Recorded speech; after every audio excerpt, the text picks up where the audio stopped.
Well, hello once more. It's the 4th of September 2023. It is This Week in WordPress, episode number 266. That's quite a lot. I'm joined today by three fabulous WordPressers. I'm going to start down there, right down there. Is Bob Dunn. How are you doing, Bob? Hey, I'm doing good. Good. Bob spends his time building a network of podcast shows for WooCommerce and WordPress builders over at Do the Woo. He lately spent part of his time at WordCamp US, where he followed the where he followed the rather strange adventures of Nathan's Head. We'll get to that later.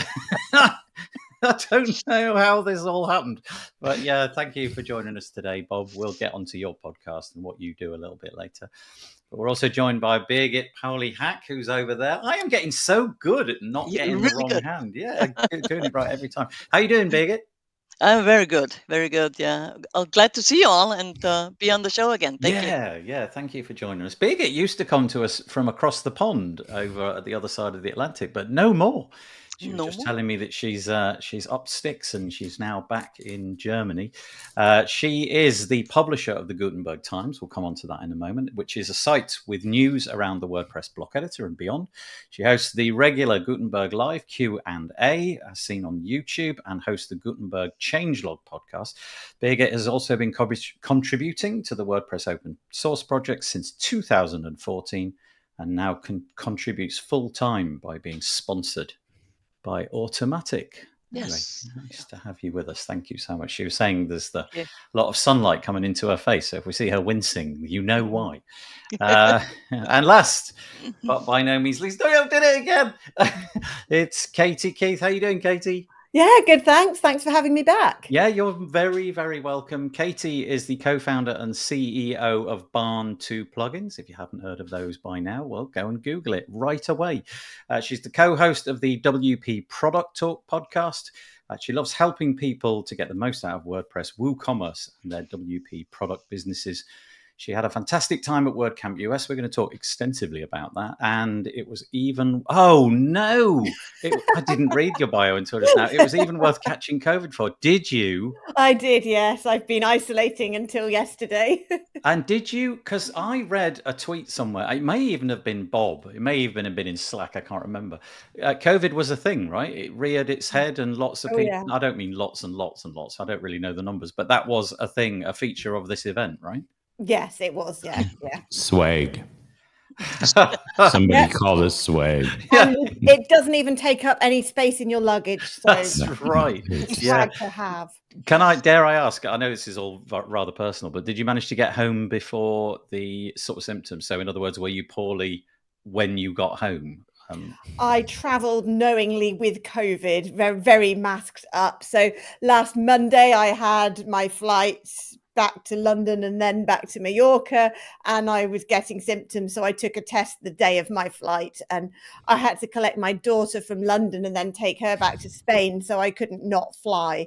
I know you are allowed to fly with it, but I tried to be responsible and stay in the corner away from people, wear a mask, but I felt bad about it. Yeah, it's an interesting, we're faced with that dilemma now, aren't we? We've sort of gone beyond the time where it seems to be of any importance anywhere. I got a notification yesterday, actually, on my mobile phone saying that the government COVID app is just being discontinued. So they're not even making an attempt in the UK anymore to kind of track that data. I don't really know how effective it was, in all honesty. It was this like Bluetooth connection where a bit like AirTags, it was kind of using this mesh network of everybody's phones to try and figure out who'd got COVID. I don't know if it ever worked. Anyway, all of that's gone. So, well, I'm glad that you're back up and running, and I hope that you didn't suffer it too badly. We're on the podcast today to talk about WordPress, but if you fancy joining in or sending somebody in the direction of this show, please feel free to do that.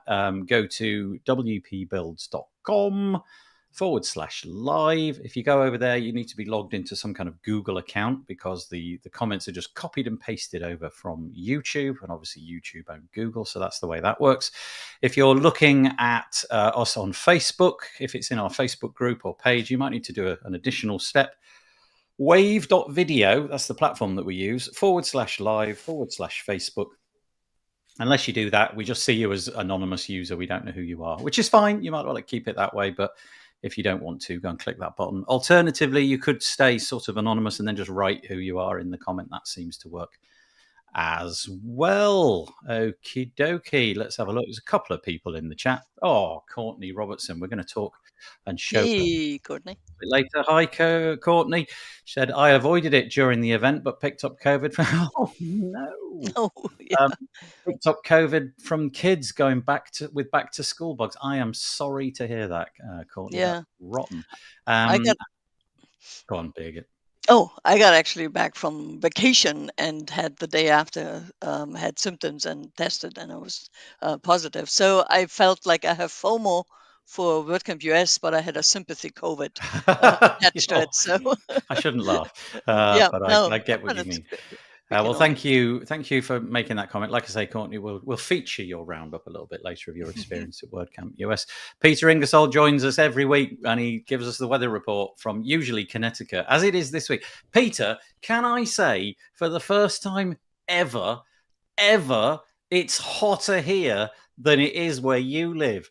Here in North Yorkshire, the United Kingdom, it's 26 degrees Fahrenheit here, and Connecticut is a paltry 22 degrees centigrade, 74 degrees. Oh, it says it's heading up to 30. Oh,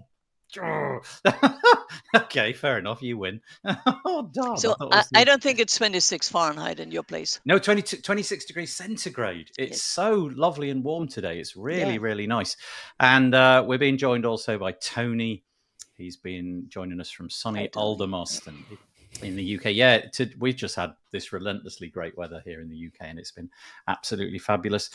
You were saying, Courtney, that your kids are going back to school. One of my children can't go back to school. We got an email yesterday from his school to say that the fabric of the school building is so bad that they're having to close it. No. So he's how long? There's this story in the UK at the moment. 150 schools just like over the weekend have been identified with this product, this like aerated concrete. Think of a chocolate bar that's got like all the holes in it. It's that, and it was designed to last for like 30 to 40 years. Well, that was about 60 years ago, and so they carried out this survey on loads of schools over the last year or so, and then over just before the weekend, they just suddenly decided a couple of days before school started that they're going to have to shut them. And my child is one of them.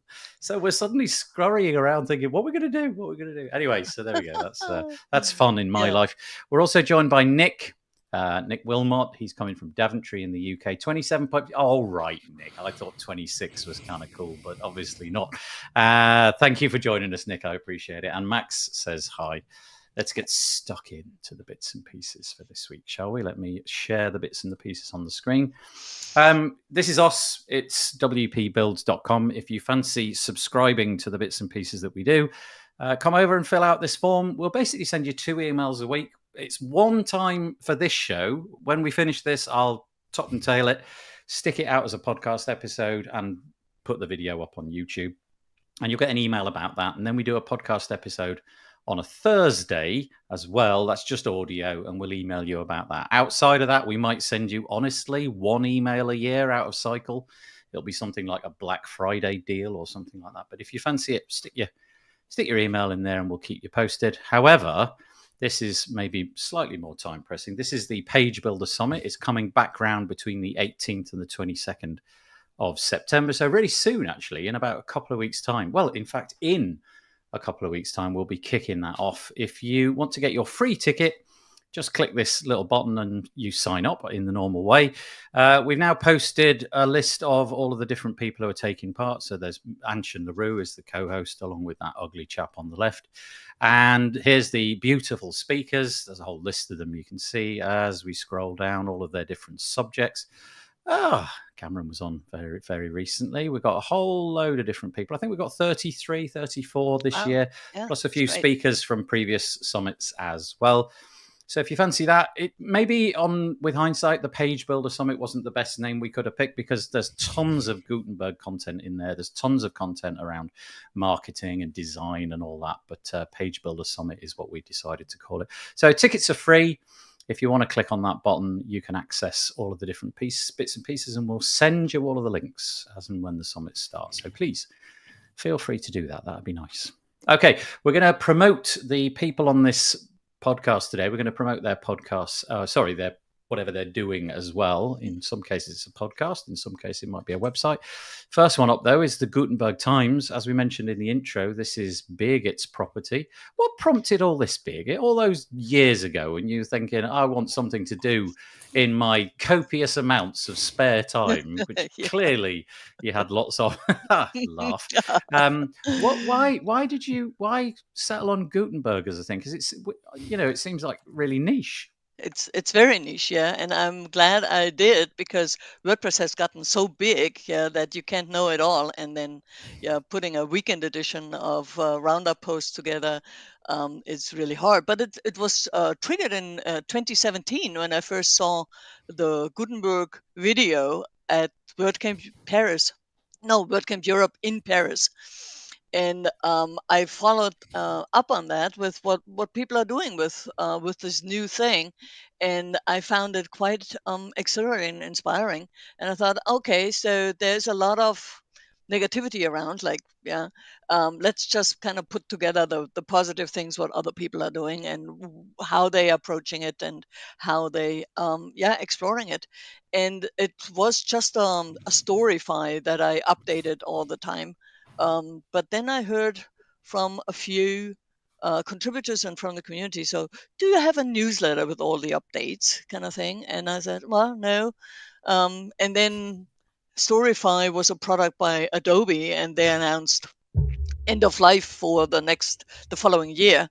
I said, okay, yeah, that's what always happens when you don't have your own website, and build it on some places else. Yeah, you are on rented time. And so I created the Gutenberg, think about name, it's kind of gutenbergtimes.com, and then kind of migrated everything over. And then a year later, I started the Gutenberg Changelog podcast, because every 2 weeks there's a new Gutenberg plugin release, and we can only scratch the surface in the release notes, as well as when Sarah Gooding is posting about it, she also can only scratch the surface on things. And so I started with Mark Urain, the designer, design lead on the design team, and it was really fabulous. Yeah, it was always interested me what's in the new Gutenberg plugin, and a lot of people use it to stay on top of all the changes that come with the Gutenberg plugin.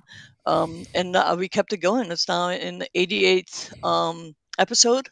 The last episode with Ellen Bauer was really nice, because she's the product, or the head co-founder of Elma Studio, a theme development shop, and she has supported block themes from the beginning with all the ups and downs. Yeah, what works, what doesn't work, and she has done a great effort to give feedback to the team of how theme builders will probably use this or can't use it because something is missing. And she was very excited about the new way 6.3 came out, and 6.4. She and we are on the release team for 6.4 on the underrepresented led release team. So we kind of talked about that, and we talked about all the good features that are coming in and quality of life changes, and for the editor and for the site editor. So if you're into hearing the news basically about Gutenberg, then this is probably, alongside, I would say, Sarah on the Tavern, is the place to subscribe, really. So if you go to gutenbergtimes.com, not only are you going to get text-based content, you're also going to get the podcast coming out, and keeps you highly informed. Yeah, thank you. Yeah, thank you. Yeah, I mean, you do create quite a lot of content, and you get it all transcribed and everything, which is really nice as well. So yeah, thank you for doing that. The latest one, as Birgit said, number 88, is all about Gutenberg WordPress 6.4 and Gutenberg 16.4 and 5. We'll touch on that in just a moment, and then we'll come on to Bob's website as well. Okay, here we go. Let's move on to that. So this is on the make.wordpress. No, it's not. This is wordpress.org. Apologies. This is the future of WordPress and what's new for Gutenberg. Couple of pieces here, both of them covering broadly the same thing. This also touches upon something we'll touch upon in a minute, which is the fact that WordCamp US happened at the end of these big flagship WordPress events, so Asia and Europe and US. The how should we describe them? The people at the top of the pyramid, they get on stage and they have their moment to say what's happened and what will happen. In this case, onto the stage came Josefa and Matt Mullenweg, and they talked a bit about what's happened in WordPress recently and what will be happening. Josefa talked about the last 20 years and also touched on the importance of the community and events like WordCamps and what have you. I don't know if she got into the subject of the changes that are happening in WordCamps, but that was where her focus lay. And then Matt took to the stage and talked about, the 20-year cycle that we're now in. And the first, I was going to say tweet, but there was no such thing back then. The first communication with Mike Little, which got WordPress started. And then sort of dug into a few of the more interesting bits. We'll maybe have a look at 2024, the new theme. That's being tailored for entrepreneurs, small businesses, photographers, artists, writers, and bloggers. It's also going to integrate for the first time font management and image block options, which should be really nice. He also got into what we've talked about a little bit in the past, workflows and collaboration, and the fact that phase 3 of Gutenberg, hopefully, will bring it more in line with something akin to Google Docs, so collaborative editing, although I'm still not very sure how that's going to work out. And he also talked about, now this I think is well worth a mention in a minute, a new 100-year WordPress.com plan. So I really don't quite know that I would even know what's going to happen in 4 years' time to anything online, let alone 100 years. But that's quite an interesting idea. Well, did you get through to that link? Because there's almost nothing on it. It's a very minimal page. So here it is. I had a little look, and essentially you get the 100-year plan. It says it ensures that your stories, achievements, and memories are preserved for generations to come. At the princely sum, it seems like quite a lot, I guess, but when you break it down, somebody did, I saw it in a tweet, it's something like $39 a month or something like that. But it's $38,000, which it's basically a lifetime deal, isn't it? The sort of thing you find on AppSumo, but not with the kind of price tag that you would get. But the idea is that you're kind of just investing in WordPress and you're saying, that's it. This is the only thing I'm going to touch for 100 years. I'd be curious to see how this works. Do you know? I'm obviously not the demographic for this because not sure any of us are. I'm also more the Buddhist. Oh, that's brilliant. Nothing lasts. Lasting is permanent. But the fact that WordPress has got to 20 years is pretty remarkable. But you've got to multiply that by 5. And honestly, even the likes of Google, I would imagine there's a very significant chance that Google won't be around in 100 years' time. It just takes one clever soul to come along and come up with a slightly different idea, which is slightly better. They could always freeze me and I could come back and renew, I guess. I don't know.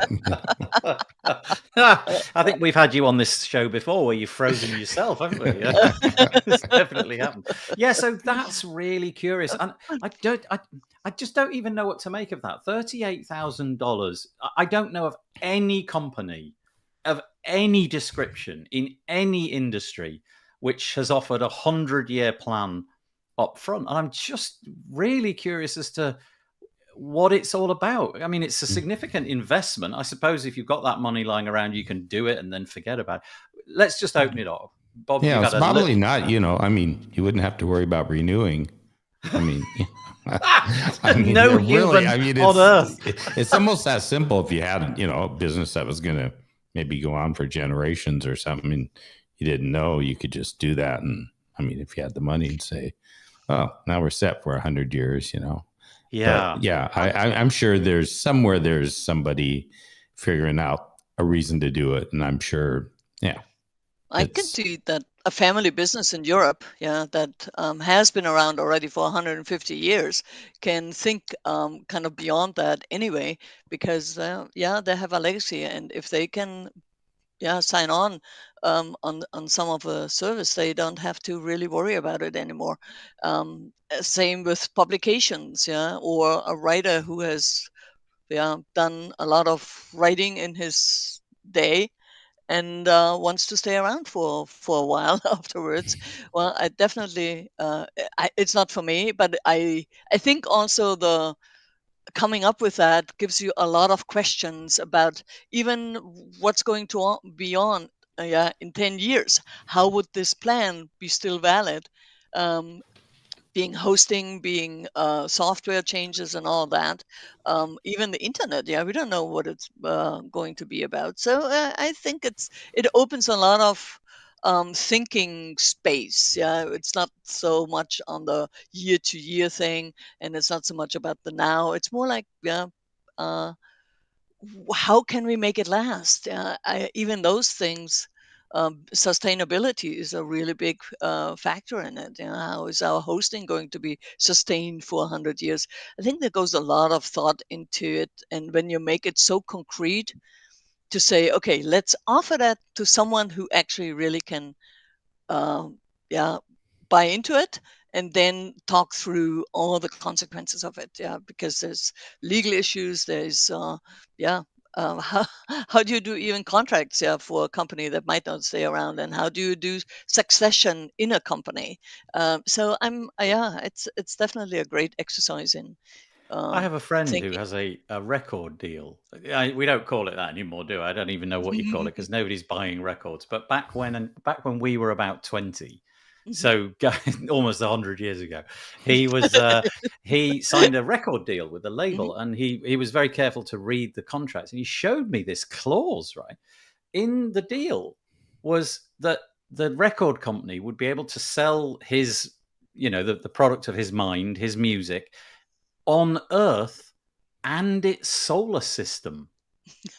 And you just think, wow, that's really far forward looking. So, maybe it's not that weird. Maybe companies at this scale are really planning on this level.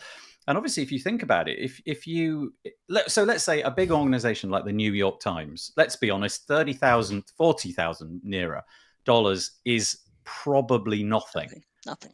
But you've bought them you've locked them in for the entirety of everybody's life that is alive right now. They never have to think about it again, but you have got them, which is kind of interesting. But also, you're right, Birgit, I cannot imagine what the internet will look like. I mean, just if we go back 20 years, just the thing that I'm looking at, I've got a widescreen monitor. Probably 20 years ago, it would have been this big. It might have been like really dodgy LED. Maybe it wasn't even a flat panel. It was a screen, and I was probably working on like a Commodore 64 or something like that. It's unimaginable, really, that what it'll all look like in 100 years. I'm so curious. Back 100 years. Think of go back 100 years. What the heck? The Victorians were still throwing things around, and they were really complaining about the telegram. So why would I be interested what the other village is thinking about? Why would I do that? You kind of really are trusting on the internet and website paradigm working in 100 years' time, and I'm just not entirely sure that paradigm will be the case. It lasts already 30 years, so I'm just thinking more like maybe AR will take over, or some sort of technology that you can talk to, or something that dare I say it, Elon Musk is working on things which are embedded in your brain. Who knows what that'll all look like? But Katie, any thoughts on that? I know you raised it, and then we didn't give you a chance to talk about it.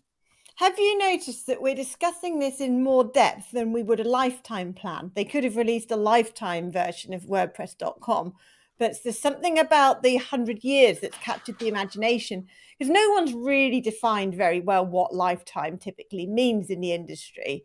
And it's fairly unusual for like a hosted website service to offer it. But is it really that different? I feel almost there's like a political statement about WordPress in putting 100 years on it. It's almost like showing their political confidence in their future existence and all of that.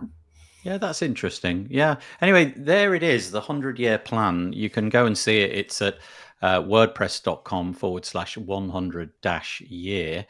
But then if we go back to the article that, well, I've actually slightly moved on, but it's basically about the same thing. We're now talking about that same keynote speech, but this is Sarah Gooding's take on it in the WP Tavern. She draws out all the same points that we read on the WordPress site that we were just looking at a moment ago, but also gets into a really interesting development. There's a couple of things in here. Matt Mullenweg, when he took to the stage, didn't only announce that, but he also talked about a new LMS, i.e. learning management system. So think things like Sensei and Lifter and a whole bunch of others. They're going to have a working group, and the idea of this working group is to figure out what the benefits and the drawbacks are of having multiple plugins ostensibly doing the same thing. And although they do it in their own kind of unique way, wouldn't it be nice if they were talking to each other and working off, I guess, some sort of coherent WordPressy API maybe, or some sort of WordPressy code base where they could jump on top. So representatives from Tutor LMS, LearnDash, Lifter, and Sensei met to discuss common data models so that users can, and I think this is the interesting sentence, users can easily switch between solutions. So at the moment, if you're using one of these platforms, aside from being very clever at MySQL and, you know, chucking stuff from one database table over to another, there probably isn't a particularly easy way to do this. I imagine there's days, weeks, and what have you, enterprise in going from one solution to another. But wouldn't it be nice if we had some sort of interoperability so that really your feature set is the thing that locks you in, not the fact that your code is proprietary and it doesn't suit the compatibility of others. He then took it further and he said, wouldn't it be nice if plugins that did other things like SEO or site builders, and for that I'm going to read page builders, so you know what I mean by that they also agree on common data models. And I just think this is really, really interesting. As an aside, I just did a podcast episode which will be coming out on Wednesday on the Tavern with Scott Kingsley Clark and his endeavor, certainly very recently, and it goes back a long way, but he's reinvigorated himself to come up with the Fields API so that developers can just use the same set of things to create, let's say, custom fields, custom post types, all of that kind of thing. And this speaks to the idea that, well, is this the way WordPress is going? WordPress core itself handles how to do all of these things. These plugins come along and they lock into those, but that means that you as an end user are not locked into one solution. And if that is indeed the case, that just feels like a really, really nice place to go. So on that, I've spoken for quite a long time there. I'll just open it up. What do you feel about this LMS group and the idea of all of these common data structures that we can all hook into? Well, I think it's a very good thing, especially because the industry of who's buying LMSs also has a standard. So it's an outdated standard, but it can be refreshed a bit, especially when companies like the WordPress LMS industry kind of comes together and to flesh out the new standards for that. But it's such an easier way to take the risk out of the buy when you say, okay, you can move along if you need to because we don't offer certain things. It's also good for the plugins that build on LMS. They don't have to do it for 5 or 6 LMSs if they provide, for instance, badges or something like that as a service to the LMS plugin as an add-on. They just can do one standard for that, and I think that really helps the platform or the ecosystem when there's collaboration between the product people, that builds, and if they are together, their voice towards the core, what needs to come into core to make that all work better. It's easier to update that as well. So Thank you for that. I don't know what the numbers are for LMS websites in terms of how market share of WordPress itself they have, but I imagine it's fairly significant if this is going to be happening. In a somewhat slightly cynical sentence just before we hit record. I sort of said something along the lines of, I wonder what the reasoning behind this is. And I sort of expressed the idea that I wonder if this is done, let's just say, for example, in the case of Sensei, if they were not the market leader, does it benefit them? So Sensei is an automatic property in the same space as all these other commercial rivals.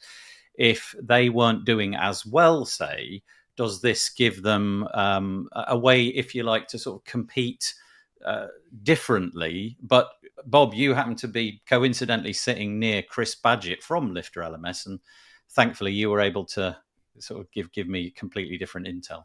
Yeah, and actually, I think he had some of his team members, and I don't know if there were other LMS. I was trying to, but it was, I mean, Chris was, I could tell from the back, you could almost feel the grin coming through the back of his head. He kind of, when it came up that part, he sat up much straighter and was looking around.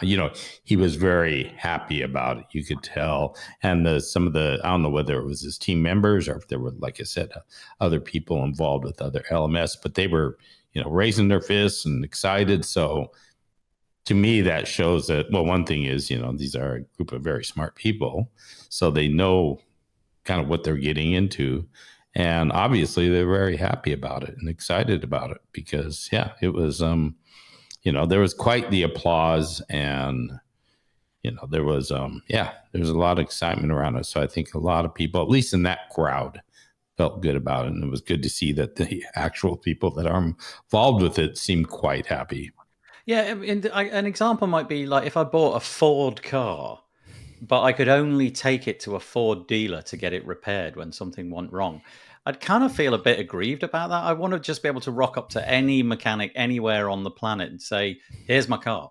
Can you have a go? Oh, yeah, sure. These are fairly standard parts we've got here. You've got your carburetor. I can get a replacement for that. Or I've just noticed the exhaust needs patching up. That's fairly straightforward. So from that point of view, it just makes perfect sense, doesn't it? Because Chris and his team, should this prove fruitful, they'll have less code to write and they'll be able to concentrate on the stuff which matters, which is not writing of the code to interact with the database necessarily, but writing all of the cool features, all of the badging system and the way that their course workflows work and all of that stuff. They can concentrate on that, and all of the air quotes boring bits that they have to write to get things in and out of the database could be handled by WordPress core. Katie.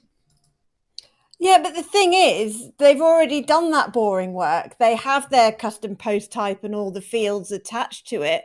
And so do LearnDash and so do Sensei. So who's going to take the hit and do the development work and move their data structure to somebody else's and things like that?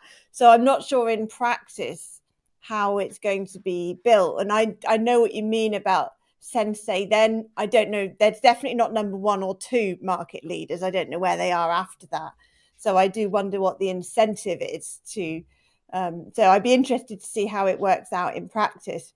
But as a plugin company, I really like Birgit's point about it being easier to integrate with. For example, we have a plugin that will list LMS courses and lessons and so on in a searchable table view. And we have tutorials on our blog about individual LMSs and how to display their courses using our plugin. So it would actually be really nice to just say how to display LMS courses in a searchable table, and it would work with everything instead of having to reinvent the wheel each time. But I'm not convinced what the incentive is for the LMS plugins to develop this. So the piece, so this is slightly decoupled from what we're saying, but going back to the interview I did with Scott Kingsley Clark, he was making the point that for the Fields API, so think custom post types, custom fields, meta, and all of that, you wouldn't. If you stood where you are now on WordPress's 20th anniversary, you wouldn't want to be where we are now. You would want the system to have been designed so that there was a Fields API. In the first place. Right. And it never worked out that way. So it's kind of like retrofitting WordPress with functionality, which means that those players who are already incumbent, so the Senseis, the Lifters, the Tutor LMSs, they will have additional work, but maybe somewhat frustratingly, all of the new players that come in will be able to sort of jump over that hurdle a little bit, and they'll just be able to get going straight away without having to retrofit anything. So yeah, just kind of interesting. Courtney, this is going back, I think, to the 100 years. Courtney mentions that Matt just called out lifetime plugin licenses as something he doesn't think is a smart move. So that's interesting, because I kind of almost view this 100-year thing as lifetime. It almost feels like you could say the same thing in the same breath. Courtney goes on to say, one example that would be helpful for having some of these APIs include who needs the data about learners. Suppose various organizations send their staff to learn WP and want to know staff completions. Okay, interesting. So other ways to use that data. Then somebody who's anonymous. If you wish to tell us who you are, feel free. If you don't, that's fine. But for now, you're anonymous. Says it's never going to happen. They all work differently, and it's impossible to have them be cross-compatible. Yes, I guess that's the case as we are at the moment, but the enterprise would be to unpick that and make it possible. Plus, there's no financial incentive from Automatic to build such a thing. It's like OAuth and how they promised data from Facebook could be used in Google, etc. Reality set in very quickly. No incentive for Chris to cooperate when they have no top-down syndicate. Yeah, I think it's some of the things that we've been talking about there, though. Oh, I think it's Spencer Foreman. He's lower down. Yeah, hi, Spencer. So it's Spencer Foreman. And the core blocks team is still breaking the query loop block. It's silly to think about all this other stuff. I think that should have said stuff. Yeah, there we go. Okay, so thanks, Spencer. Put in the alternative point of view. Anyway, I just thought that was really interesting. And if that model, the Fields API, comes about, the LMS, let's call it API, comes about, and then the SEO API comes up, that all just seems like the right direction of travel. And Spencer, I get your point that it may or may not happen, but it feels like a nice direction of travel anyway. Okay, let us move on. So Gutenberg again. Let me raise this onto the screen. Gutenberg 16.5 adds new commands to the command palette. Birgit, being the Gutenberg expert, I don't know if you just want to take this and run with it. It's up to you. I can paraphrase it if you like, but you might want to. Well, there's a lot of things in there.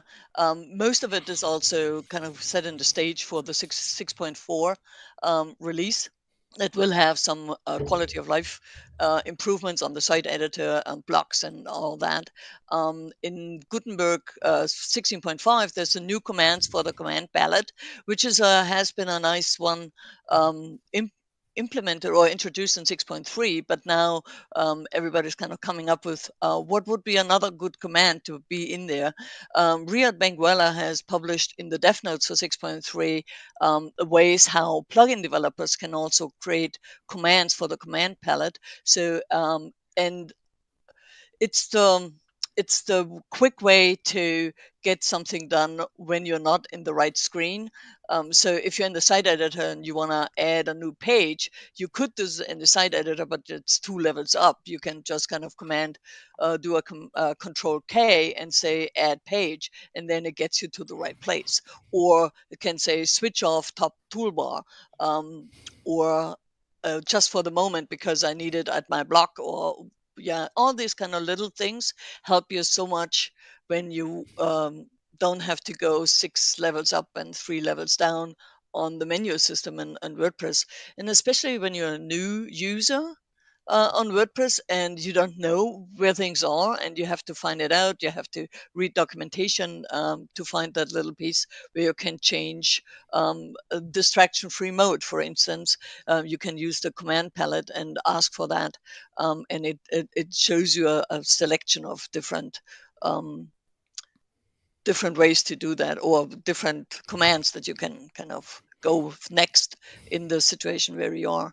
I think none of us have really pushed the envelope on that quite yet. But it's also because for me, I'm so deep into WordPress and all the menus that I actually know where it is.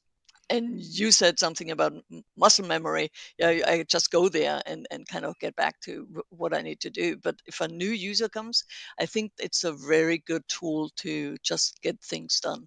Yeah, I really was excited about the command palette like genuinely thought it would be the greatest thing ever, and I've used it almost not at all because, like you said, my muscle memory is just the arm goes out, I collect the mouse, go to the appropriate menu, and I'm okay. I've done that, and it's probably taken me less time than it would have done to invoke the command palette and all of that kind of stuff. Well, maybe not. That's probably not true. But the point is, I know what I'm doing, so it doesn't crop up. But on my Mac, I use Spotlight, which is basically the same thing, but for the Mac. And I'm totally bewildered by where anything is on the Mac. I basically don't have a clue. So typing it in is the quickest solution. You know, if I was writing for a Mac website or something, it's probably the opposite. I would know exactly where I was going. So I haven't really figured it out. But anyway, nice new stuff in there. So I'll hand it over to Bob or Katie. Yeah, I think that, you know, I've demoted myself from a power user to just a user these days. And, you know, my muscle memory is getting kind of flabby. And so as a result, I mean, I haven't gotten into using this yet, but I want to use it because, yeah, I'm constantly digging around because I'm not doing, you know, except for some basic stuff that I do over and over. Sometimes I'm looking for things and I'm poking around and frowning and stuff. And I think that, you know, it's good for, I mean, it's good for new users, but it's also good for some of us that, you know, no longer want to explore and spend a lot of time in there and just want to get things done. So I'm, you know, I need to, you know, take my muscles now and teach them to use that and make it easier. Katie, anything you want to add? No, I'm barely a user, so nothing to add. No, that's fine. The other thing which I think Birgit mentioned was that as more and more developers throw more and more things into the command palette. So basically, imagine a year from now that, I don't know, you've got a selection of 20 plugins on your website, and each of them is throwing things into the command palette as options. That command palette is going to get very, very full. And so how do we surface? Because the whole point of it is it's got no UI at all. It's got a search bar. That's it. And how do you know what options are available for the plugin that you want? So that's going to be a real challenge. And if I just quickly show it on the screen, there it is. The idea being, and you've probably seen this on all sorts of things. You see it in mobile apps and things, don't you? You begin interacting with the search bar, and then it begins to refine as to what it is that it thinks you want. So in this case, we can see that the word open has been typed in. So lots and lots of things that have possible open commands have appeared. But also, what if you were in a particular part of the website? Let's say that you were in the, I don't know, general settings area or something. Would that invoke certain options, or would it be, you know, not quite so contextually aware?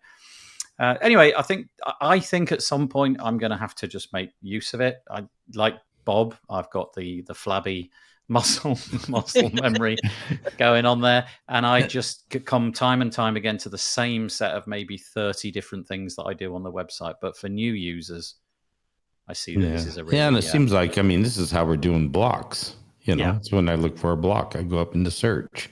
You know, because I've got so many blocks in there that, you know, I spend all my time scrolling through trying to find the right one. So, oh, that's interesting, because I use the / command always. I always start basically a paragraph. So I hit return, get a paragraph block, then I hit / and then start type. So I'm primed for the command palette because I am using the keyboard for that. I just haven't. I don't know. I just haven't got it as part of my and thing. we all gonna be kind of not power users anymore when the new admin screens will come in. I think the moment that command palette hit was when the site editor was also introduced with a lot of additional menu items that not everybody kind of learns from the beginning, and only when they need it that they all of a sudden know, okay, oh, that's also in the site editor.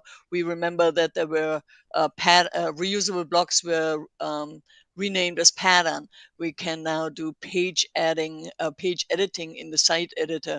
Template parts and patterns have been moved from different places. So I think it's a good way to offset all the discombobulation that's going to happen with interface changes. That I'm sure will throw quite a few of us into a slowdown on creating content and putting it out there. I can imagine a scenario where if you really are a power user of the command palette, you could fully switch off the admin UI entirely and make it all go away, and everything is just a keyboard shortcut away. Remember when I started using Drupal, I just memorized all the query strings for everywhere that I wanted to go. So, / whatever it was, update or whatever. I never did that with WordPress because the menus were so easy to use. But, for things like login, I use that. I type it in and what have you. But yeah, the idea of getting rid of the admin UI and using the command, that's interesting. I wonder if a whole new set of users in 100 years' time will be... If I spin this a little bit further, I would say maybe a user can actually program WordPress to do a certain set of commands through the command palette and not have to do it themselves. Yeah. So that's another way. Yeah. And then we'll start talking to it and say, hey, WordPress. Right. Yeah. That's Hey, the AI WordPress, coming in. add a new page for me, please. Yeah. Okay, that again, quite interesting. So if you're into the command palette, it's got some new updates. That's basically the long and short of that. Let's move on. This is quite nice. I think this has got more utility than I thought when I first read the article. So top agencies, read that how you will, but some big agencies have joined forces to publish a free guide on WordPress for Enterprise. Again, we're on the Tavern. 29th of August, Sarah Gooding, as always. So a collection of some of the bigger agencies, and I might as well list them off.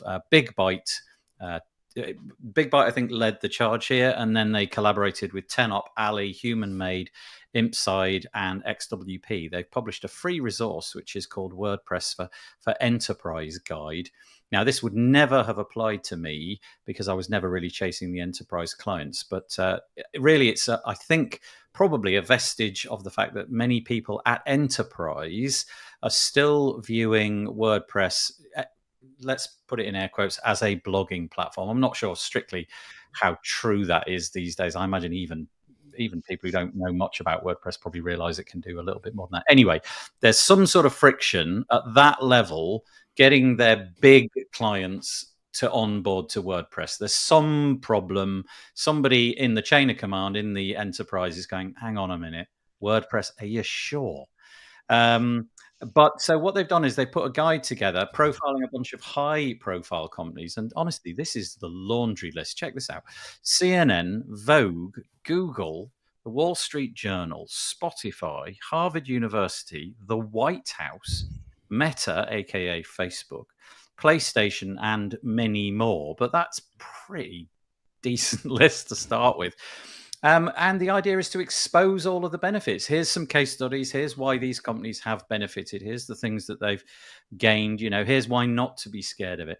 But the other sort of quirky side of this is that I thought if I was still in the game of being a freelancer and I was still taking my local clients, I still think I could tear pages out of this and make it useful for me, because if you can say to, Joe the butcher who wants a quick, simple brochure website, look, Google are using it. I think there's a certain kudos to that. I think Joe the butcher will look favorably on that. So it's not just about the enterprise. I think the rest of us could make use of this. There's all sorts of information on the website, but I will just hand it over. What do you think? I think this is a nice. It's interesting because a lot of the agencies that come on Do the Boo are into enterprise. I've heard this for the last couple of years talking about it, and I think that I'm talking with some right now about doing a channel just on enterprise with Do the Woo. And so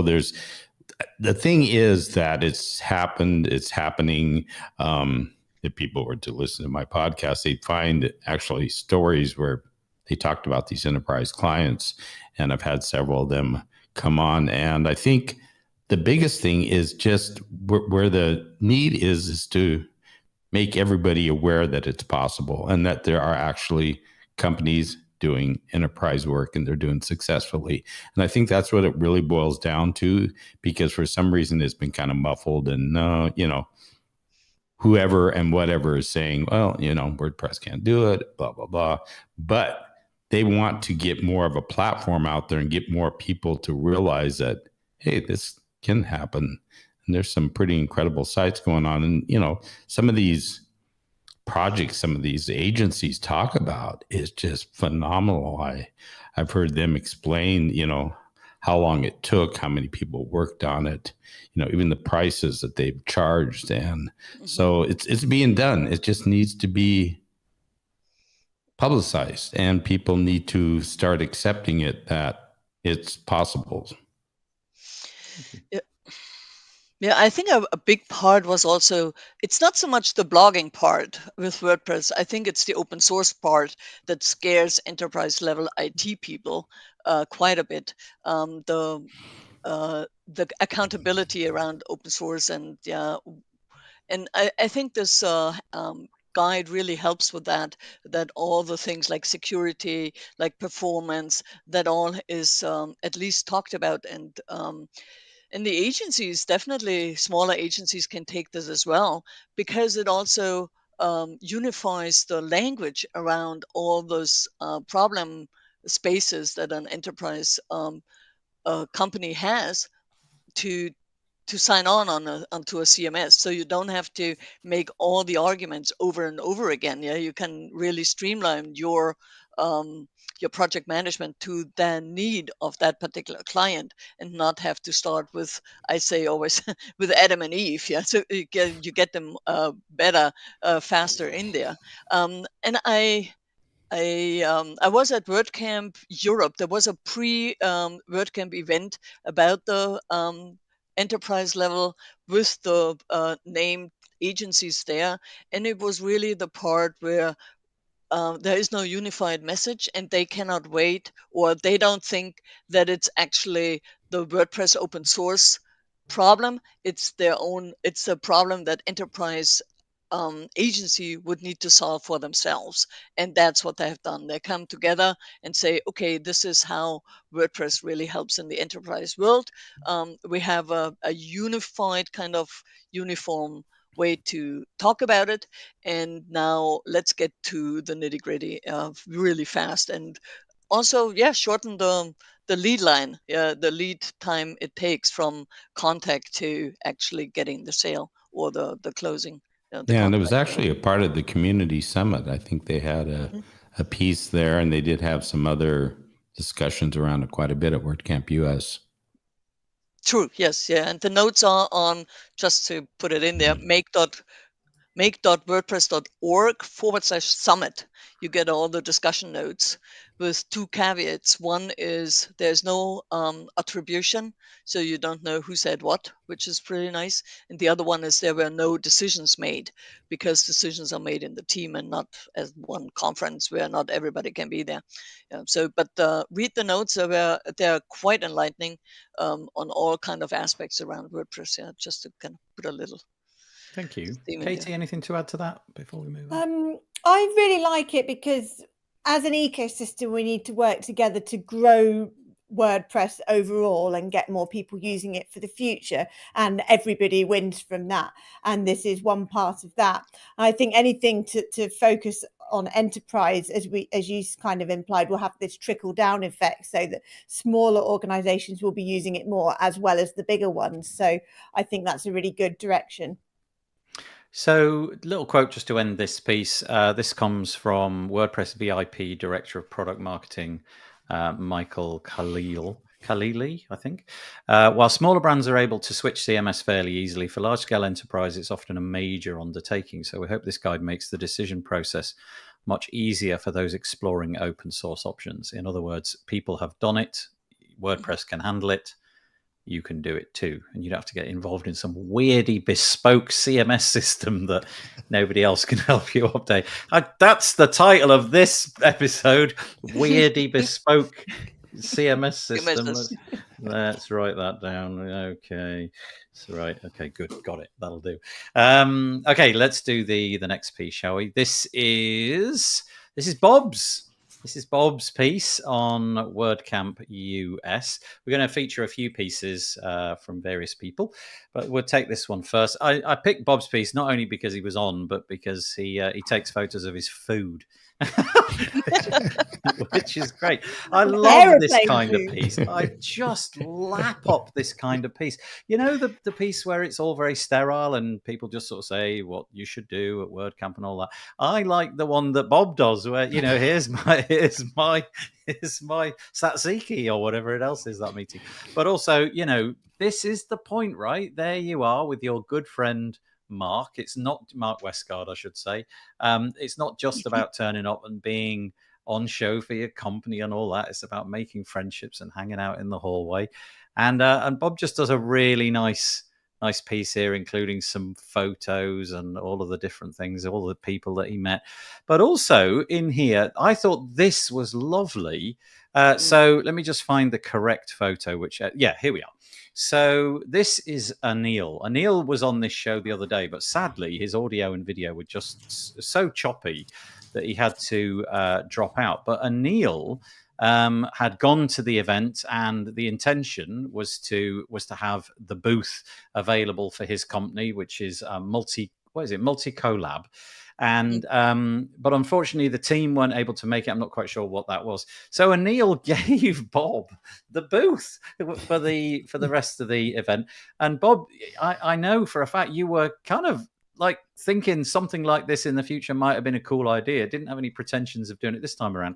So what did you do? Just heist of the booth and well, I saw the booth, and I was looking for a place to podcast, and I knew he had some issues, and I saw there was nothing set up there, so I just went up to him and asked him what he was going to do with it, and he said, well, essentially nothing, because his team couldn't make it and he couldn't be tied behind the booth. And I said, well, you know, it'd be cool just to set up my microphone there and do some podcasts. And so he went and talked to the organizing team, because I didn't want, you know, to be arrested for squatting on empty booths at WordCamp US or something. So I thought, well, I better, you know, let's go through the motions. And they were actually thrilled about it, because then they wouldn't have an empty booth. So yeah, so I basically just sat up my microphone and I put a bunch of my own sponsor stickers on there that were also sponsors at WordCamp US, and had a few podcasts there. And it's something that I played around with. I think moving forward, I want to do this at least at the flagship ones. And it was nice, because usually I'm wandering around like a pinball, you know, and I'm just bouncing around. People came up, I was able to talk to people a little bit better, connect with people I wanted to connect with. And there was actually people that came up that listened to the podcast that I would have probably never had the opportunity to chat with or even meet by just wandering around. So it was really good. And I actually, Anil offered to give it to me for free, and I'm going to have him come on and do a show with me. But I did give him a sponsorship for it, because, you know, he invested some serious money into that. And I thought, as much as, you know, his graciousness, I appreciated that. I thought, you know, it would be nice if he got something for that, because that was a little bit of a hit, you know, to the pocketbook. So yeah. we agreed upon that. And yeah, it was really fun. And it was interesting, because since I wasn't really selling anything, it was a very approachable type of booth. So people were coming by and they'd go through the little buffet of stickers and grab a bunch of stickers. And I was putting more and more different people's swag from other booths on there and stuff.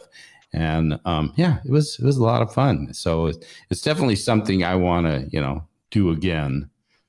And this picture you have here, this is actually 3 people. The night before, we were at a dinner, and I was talking about how I started doing these podcasts in native language. So I'd take, you know, 2, 3, 4 people from WordPress community, allow them to sit down and talk to their own community. And one of them was sitting there, and he said, well, could we do that here? And I said, come by the booth tomorrow. And it was really funny, because I didn't even see them sneak up. I was talking to somebody, and I turned around, all 3 of them were sitting there, said, we're ready. And so I turned on everything and just let him go at it. And there was a man behind there. He was one of the workers at the conference, you know, when the people sitting up in the eating area behind. And I could tell he was just intrigued, because he's at this conference and he sees this little group of people. He might have been from, you know, or understood Spanish. and he was just fascinated. He kept kind of edging over closer and closer before he could listen to it. But yeah, it turned out great. I do like the idea, and I don't know if this will ever take off, but I do like the idea of kind of non-commercial sponsorship booths. So the first time I ever saw it, so okay, this may be a mixture of commercial and non-commercial, but was in WordCamp Europe in Athens, where Amelia Capital had a booth, but it was like a space to do a little bit like a TV show in a sense. You know, people showed up and they pitched to them. They've got this enterprise fund, and we'll talk more about them in a bit. But so it wasn't, I'm selling you a product. It was just a space where people could find them, and they had their allocated space. And now you've done this, Bob, by a bit of serendipity. It wasn't intended. But I do like the idea of dedicated tables for just other things. I don't really know what those other things might even be, but your podcasting one fits the bill beautifully. And I wonder if in some of the bigger events where there's lots and lots of hall space, something like that might be quite fun. And it was kind of intriguing to me because I had no signage, obviously. Yeah. So it was just kind of this booth with something going on. So people would come up and kind of stand there and step back and watch what's going on. And it was... Yeah. So that could be an interesting approach, couldn't it? So a table, basically, where, you know, you're not advertising a product, so you don't need all the signage. You don't need any of that. You don't necessarily even need a particular spot near a window, or, you know, you choose your ideal spot near where the people are gathering for the food and all that kind of thing. You just get a table, and then you can put yourself there.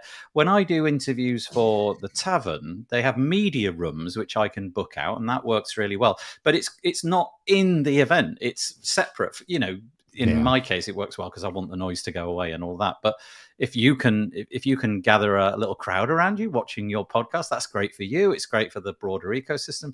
So there's my bid. I think that the big event should have these philanthropic tables available. It's really and I basically told a lot of people, I just walked around and said, there's a microphone over there if you want to sit down and just do a show, go ahead and do it, and I'll send it out through my feed.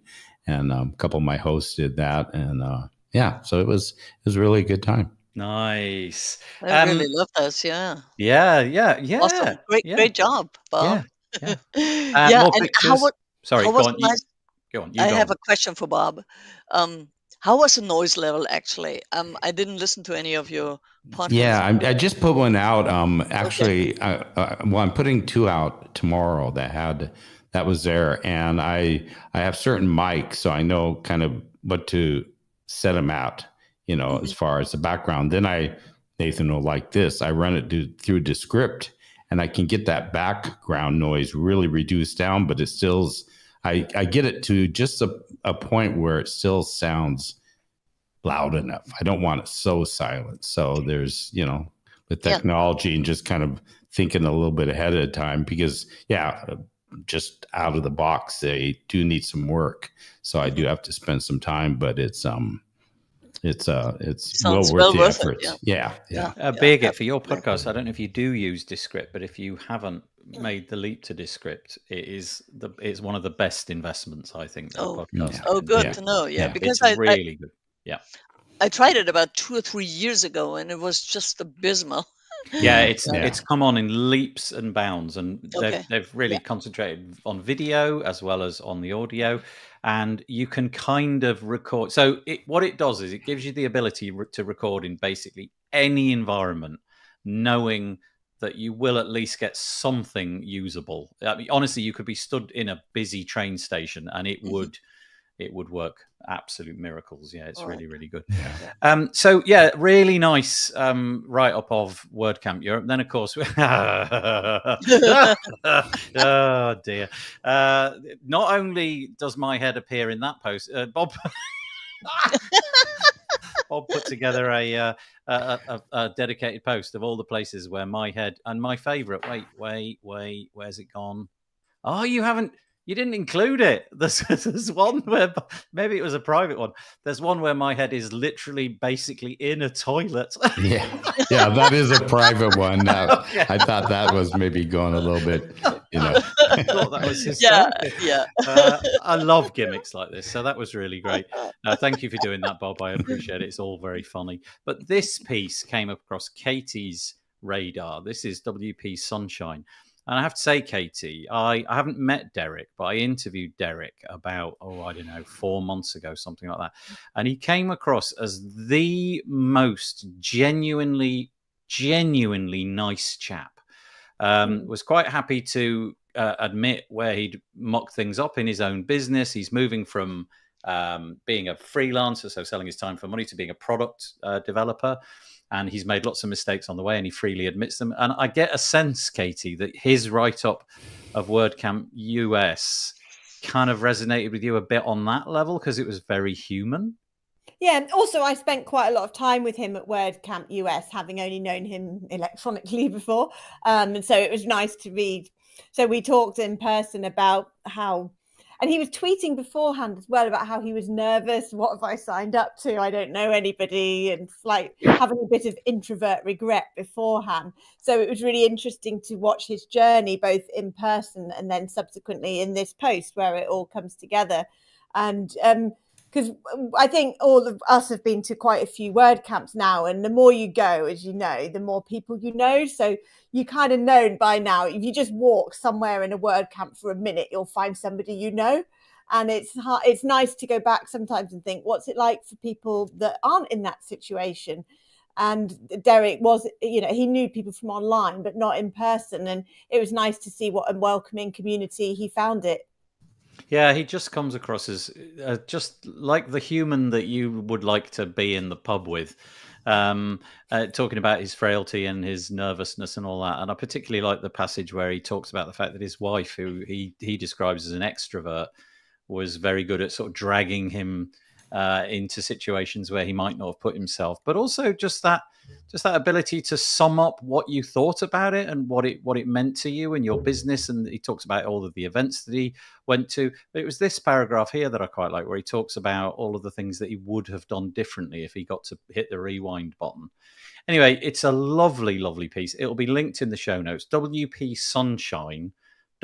It was published on August the 29th, and it's just called WordCamp US 2023 Review. If you've been to WordPress events before, you might find it interesting just to have somebody else's perspective. But if you haven't been to them before and you just think, I cannot do these things, well, Derek shows the way. You can. It's possible. And I think he enjoyed it. And I did say to Courtney at the beginning that we'd raise a glass to her write-up as well. Courtney wrote one just a few days ago, 31st of August, called WordCamp US 2023 Recap. And it's just her different take on all of the different things, including, which is quite nice, some of the bits and pieces that are actually shown on the stage. She's captured the YouTube URLs and placed those on there as well. And some of her favorite talks and the highlights that she got out of the keynotes and things like that. So a different take. So have a look at that. And then finally on WordCamp US, this will be the last one. Michelle Frechette, who's often on this show, she writes from a different perspective. Not always a joy when you attend a WordCamp event, not because the event wasn't good, but the sort of the aftermath of it. How in anything in life, you set yourself a task, you work really hard to achieve the task, and then you do the task. And you kind of expect this epiphany and your emotional level will stay at that level. Of course, it doesn't. It just sort of drops off and you return to normal. And so this is her little piece about coping with the downside of returning to normal life after an event, not just a WordCamp. It could be anything. But yeah, it's certainly worth a read. I know that some people do go through that stuff quite a lot. And it's quite nice to know that somebody else is going through it with you. Okay, so we talked about Joost and Marika. These are the co-founders, husband and wife of Joost, the company. They have joined, and I think it's fair to say there's a new look to the Post Status website. Nothing about this looks familiar. Am I right? I'm right. Yeah, this is not the way Post Status's website used to look. So it looks as if they just did a recent redesign. Oh, nice. Okay, so they've got this beautiful new layout, nice and simple, easy to read. And they've decided to put their money where their mouth is. Post Status, if you don't know, I'm sure you do. Post Status is a community online. I think it's fair to say it's probably outside of like Make and all of that. It's probably the biggest of the WordPress communities. And in that community, you can find help, advice, chats about more or less everything. They put tons of content out every single week. And that's a slog, isn't it? There's a lot of work to be done, and sometimes that can be a bit lonely. It was started by Brian Cosgard a little while ago, and he decided to move out of WordPress. I'm going to say about 3, maybe 4 years ago, something like that now. And so Corey and Lindsay Miller took it off his hands. And that job they've been holding on to since then with the help of many, many other people, including Courtney and Michelle. And they've decided, though, that they're going to get some funding from Joost and Marika as equity partners. I don't really know what this means, but I presume that if you put your money into such a thing, there's going to be an expectation of some sort of deliverable on the other side. I don't know what that means. But that's just to say that, if you've been in post status and you've been thinking about it, whether to renew and all those kind of things, maybe this is the sort of thing that you want. I certainly know from my perspective, I think Joost and what that company have done and contributed to WordPress over the years gives me real clarity in what their commitments were. And so Joost the person and Marika being at the helm of that for many, many years, I'm sure that their incentives and their thoughts around WordPress as a project haven't really changed. So I don't know if anybody's got anything they want to add to that, but quite a big shift if you're a post status member. Yeah, I think that I heard I talked to Corey at WordCamp US for quite a while on this, and I think a lot of it's kind of in the back end. They're still working things out, but the 4 of them have all taken leadership roles, and I think they've all invested some of their monies into it to basically grow it. I know they recently announced that there's a couple big announcements they're going to have over the next week or 2. I think I have an inkling of one of them. I'm not going to say it though publicly because I don't want to screw up and say the wrong thing. But but I think it's just there's some growth there. There's some things they want to do, and I think with the tie-in that Marika and Joost are doing with their other business, I think it all kind of it makes a lot of sense. It's when I look at it, it didn't surprise me, and it made a lot of sense for the growth of it. So we know that their SEO plugin and business was their home, but really it kind of sat inside the nest of WordPress. And going into the venture capital business, which they did, I wonder if they missed that a bit. I wonder if there was like a bit of I want to be more hands-on with WordPress and WordPress community and all that kind of stuff. I don't know, but yeah. Anyway, Birgit or Katie, anything on that?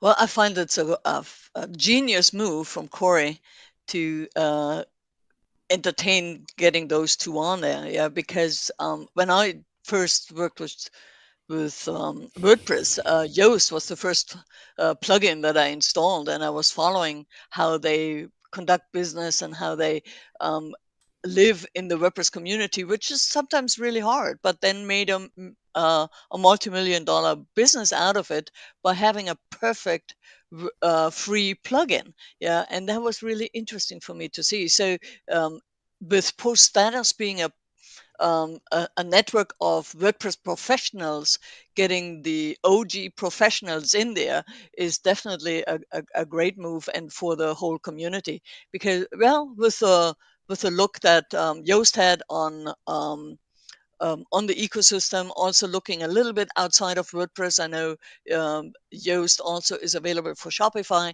Yeah, there is a lot of input that they can give and advice to any of the professionals, and also having a little bit of I know there's a whole lot of set of friends around them. There, it's a very friendly and homecoming pretty much for them. I would feel, yeah, and I'm glad they made the jump. Nice. Katie, anything? Yeah, it seems to be a good match. So they've invested in various product companies, and this investing in more of a kind of community within WordPress feels like a really good fit for them. So it will be interesting to see how they help move it forward, because I think they don't just give their money, they give their time, don't they? It's like the whole Dragon's Den, Shark Tank thing, that they're giving their expertise in helping everything grow that they invest in. So interested to see. And also, given that they've got an interest in the community, and really they want to be in touch with community members for their venture capital, it probably gives them a like intravenous into all of that. They've got a real stake in that community as well. Yeah. So okay. Well, congratulations, Corey, Lindsay, and Marika and Joost. Birgit, it felt like you had something else to add. Yeah, I forgot that Yoast has actually had a lot of contributors contributing to core, back to core.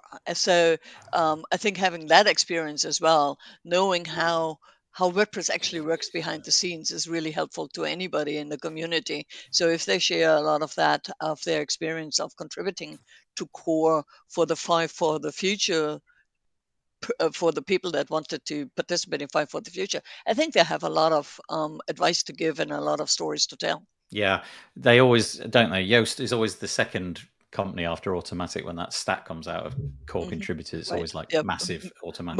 Mostly Sergey, though. Fairly, yeah, that's right. Okay, so just a couple of developer-y kind of things. We won't really dwell on these. We're sort of running out of time anyway, but we'll just show these. Nick Diego published a piece over on developer.wordpress.org, which is a really good place to bookmark if you're a developer, introducing block variations. So he talks about all the different ways, and it's technical, so I'll just show the URL and I'll put it in the show notes, about the ways which you can fiddle with yours or your clients' blocks. So I don't know, you might just mimic the functionality of, I don't know, the cover block, but swap the text round so that it's on the other side and that kind of thing. And you can change the icons. And he goes into the explanation of how basically you can have the same block, but it's just slightly different. So you're not rebuilding everything from the start. You take something, tweak it, and now suddenly you've got a brand new block, which you or your clients can use. Another post was the very mighty Justin Tadlock. He created a piece called Adding and Using Custom Settings in Theme.json. And again, we know by now, I imagine, what theme.json is doing and how it works with the new block themes and all of that kind of stuff. So he's taken on that journey. Again, another in-depth piece. By the end of it, you'll know exactly how to do all of that. And then finally, it's not a tutorial and definitely above my pay grade a little bit, but this is Dennis Snell over on make.wordpress.org. He's got a piece which is a progress report. We were talking earlier about APIs and all of that. This is the HTML API, what it does and where we're at with all of that. So again, I'll link to those in the show notes. And this will probably be one of our final WordPressy ones. This is to say that Performance Translations plugin is now available on WordPress.org. If you are one of the 56% of sites that 56% of WordPress sites that have got into the translation game, it's quite likely that your translations have been slowing down your page load times for a variety of reasons, largely because of the way that the translations are stored and then brought to bear on your website. So the performance team have created this plugin, and it seems to have done a really, really good job. I think it's fair to say that if you're going to translate your site, it's not going to be ever quicker than if you didn't, but it doesn't have to be super duper slow. And so I'm showing on the screen a statistic. On the left is the page load time of a site with no translations. On the site, the middle bar, which is quite a lot bigger, I'd say it's about maybe 25% longer to load, something like that. That's if you went with the sort of traditional way of doing translations with .mo files and things like that.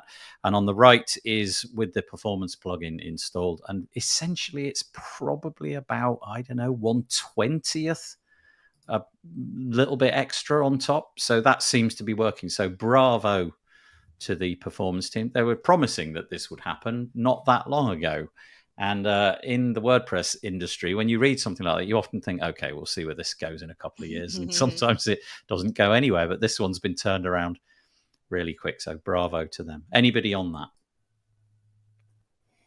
For me, it was interesting they're looking at putting that in core, because I remember the angry questions at previous WordCamps that Matt Mullenweg's talk about. When will translations be in core? And I felt, even though we're not at that stage, they are moving some stuff in that direction, which is interesting.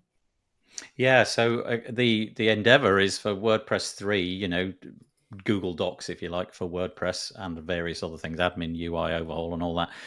That's due to happen. Then 4 is translations. And so if nobody's going to touch WordPress if your site's like 25% slower. So getting this work done in a plugin, which you can test, it's beta at the moment. So don't go maybe sticking it on your production website. But if you want to beta test it, then yeah, go do that in anticipation of that coming in who knows how many years it'll be before stage 4. I want to know what we're going to do after stage 4. I'll have nothing to talk about. We've got I need a 100 stage years to 5 go. quickly. Okay, last one.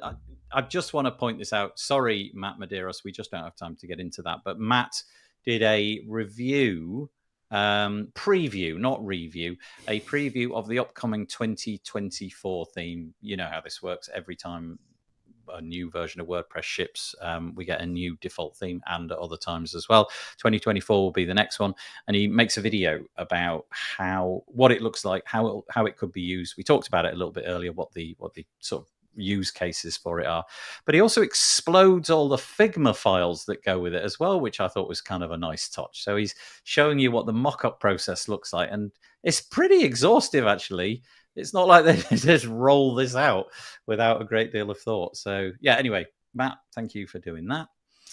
PatchStack have highlighted a real big problem in WordPress, and that is to say that they call them zombie plugins.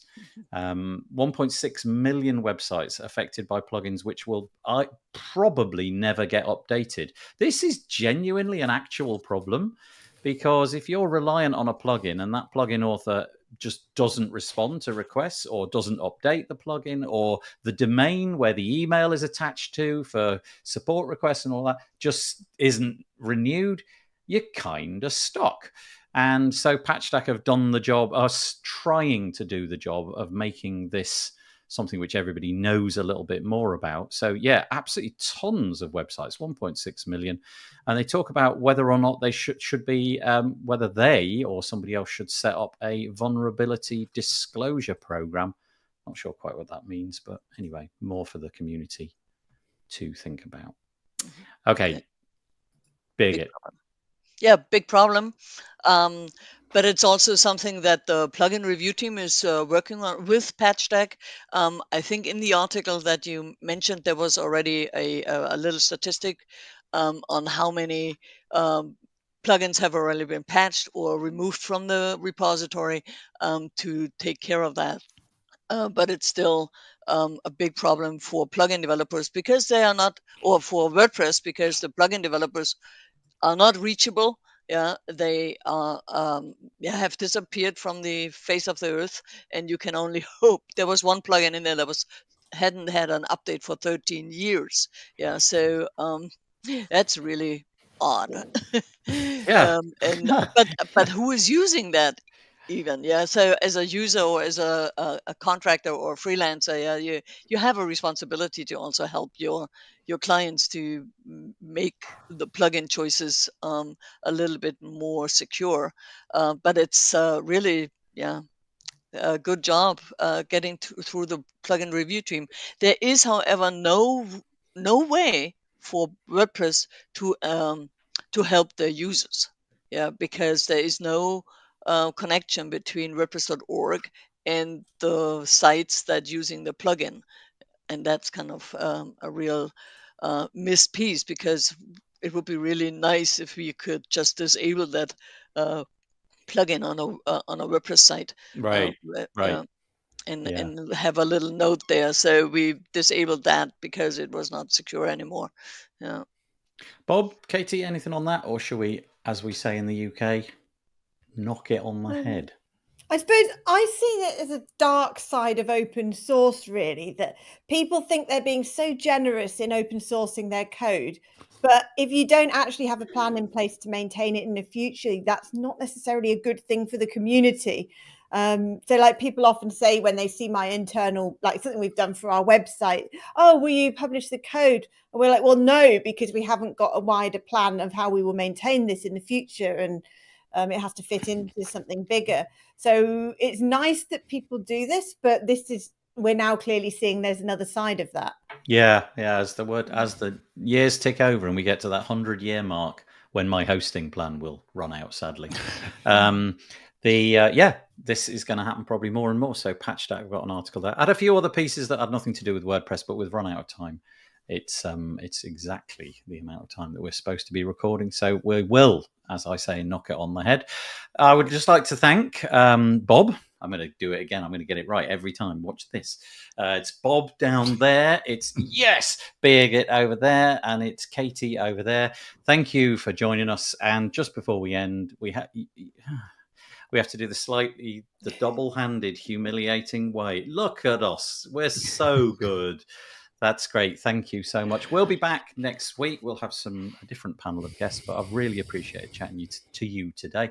As I said, the platform is pretty quirky. If I click stop and I don't come back in 59, 58 and counting, then please let us know. Thanks for anybody who raised a comment. Courtney, I did get your little comment there. I'm sorry I didn't mention it, but yeah, okay. Have a nice day, and we will see you next week. Yeah, thank you. Cheers. Bye. Bye.